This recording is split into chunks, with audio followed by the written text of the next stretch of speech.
Stratford-Upon-Avon. This is a marvelous town which attracts tourists from all over the world for one single man's legacy, that is the William Shakespeare! William Shakespeare's plays have followed our lives ever since we were young.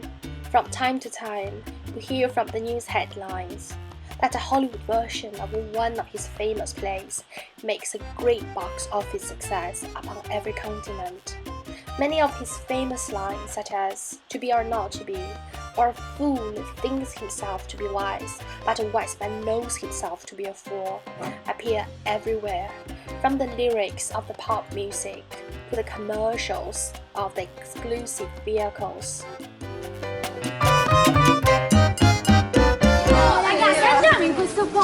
In Stratford-Upon-Avon, even the sweet shop is decorated with Shakespeare, and one of his most famous quotations, "Sweet for my sweet," from the fourth scene in Hamlet. Shakespeare's stories have touched many people's heart through the years. The core of almost every story deals with a human's most fundamental inadequacy when experiencing hardship and capriciousness, especially in a time when the talents which we possess or the inner drive deceives us, which is often caused by our insecurity as well as the lack of commitment. This is William Shakespeare's birthplace, where he lived for a long time together with his siblings and parents.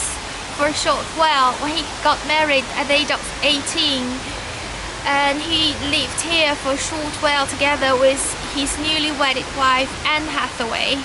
Shakespeare's childhood was coloured with contradictions and juxtapositions, as the Church of England changed its dogma back and forth. Growing up in this thriving market town in Warwickshire, amongst a group of Catholics who worshipped the old saints sincerely in secret, he must have learned from an early age to disguise his true spiritual identity in order to survive. Every Easter, he and his family often travelled to the nearby Coventry to enjoy the spectacular Passion Play, in which the dramatic stories from the new Genesis displayed upon the stage, in front of an audience which had already been deeply touched by the stories and the noble idea of self-sacrifice. When the Passion Play was banned at his teenage years, he must have been very sad. In the house, we found a very amusing corner with a lot of toys. Look at this. Look at this. Do you know what that is? It's actually the Shakespearean football. Back in the Tudor time, the football was invented by the farmers, and the field was much wider than how it looks today, and this is the football which they play. William Shakespeare and his siblings enjoyed a carefree childhood. His father, John Shakespeare, prospered through his trade as a glove maker. His workshop was located upon the fourth floor. Important raw materials such as the cattle skin, the cotton, and the wool were easily purchased on the market. John Shakespeare's gloves were well received by wealthy bourgeoisie in Warwickshire. This was the place where the young William Shakespeare had his school days from 6 o'clock in the morning until 5 or 6 in the evening. From he was a young lad at 6-7 years old until he was 14.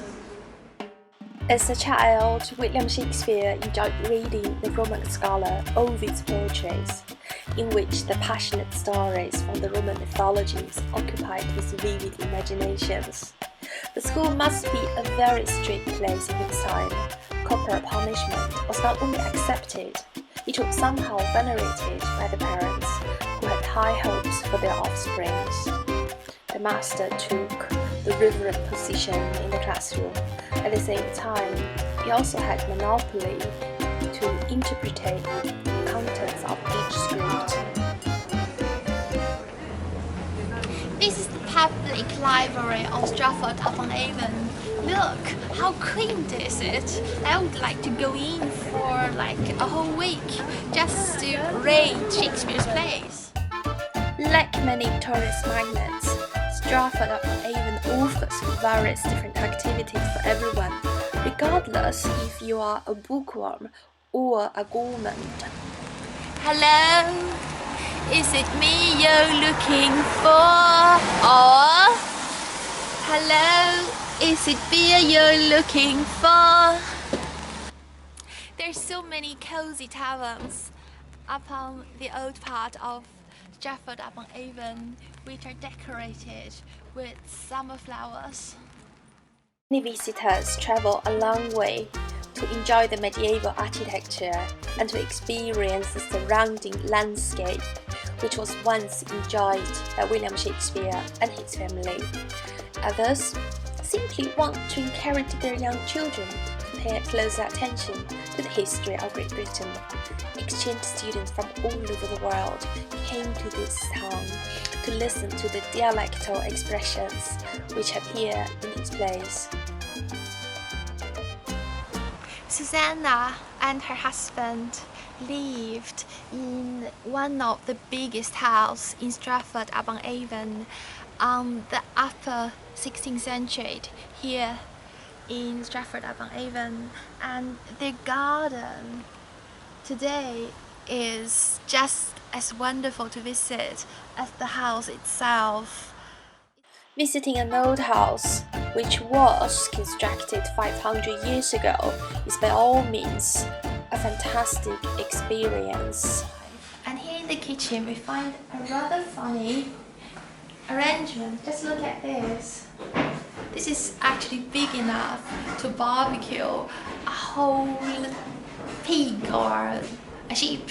Every structure in this house has their own narrative to share with the posterity, just like the first mistress of the house. As England stepped to its unprecedented success abroad, Shakespeare's theatrical success altered the image of the English language in the eyes of the British citizens at home. However, the domestic order of priority remained the same. Here we find a really interesting description about his daughter Susanna. He says, witty about her sex, but that's not all wise to salvation was good. As a modern woman, especially as a liberal feminist, I find this quite intimidating. Witty above her sex, as if people's smartness, people's brain is really divided between the masculine and the feminine. I mean, when I look at it, I really feel that how women must have suffered in the 16th century when nobody really see them as intellectual being, rather just as a birth machine. William Shakespeare had 3 offspring with his wife, Susanna and the twins Hamlet and Judith. The joy of the family they all shared on Henley Street must have compensated the up and downs which William Shakespeare endured as a teenager. His greatest grief was without doubt the death of Hamlet at the tender age of 11, when he finally reached his heyday in London. Shakespeare's twins, Judith and Hamlet, are buried somewhere in this graveyard, and nobody really knows where they're buried. And I can hardly imagine how sad he must felt when he come back from a trip to London to know that his child Hamlet was buried dead. It must be a horrible time. In this Holy Trinity Church, William Shakespeare was baptized and worshipped through his life. In this sacramental edifice, amongst the Romanesque columns and the monumental stained glass windows, he finds his inspirations to a few of the most celebrated dramas. When gazing upon the church spire today, the cloudy sky above reminds me again about the complicated destinies each and every one of us have to handle, despite what we dreamed about from the beginning.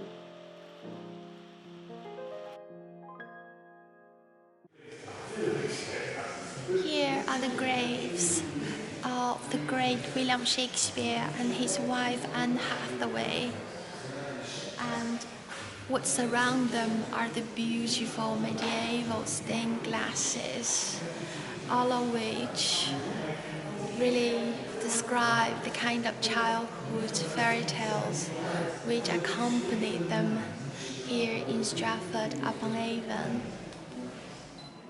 The circle was finally complete at the end.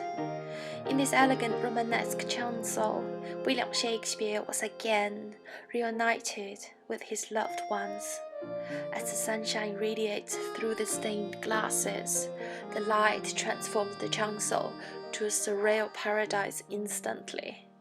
Visitors come and go, as if they were on their way to worship a divine being who had always been much more complex than the human's understanding. To grasp its true nature is as impossible as landing upon the sun. Visiting Stratford-Upon-Avon is an easy day trip from nearby Birmingham, Warwick, or even from London. Although the tickets are fairly pricey, the feeling of following the footsteps of a literature superstar in his most beloved town is the best reward one can have.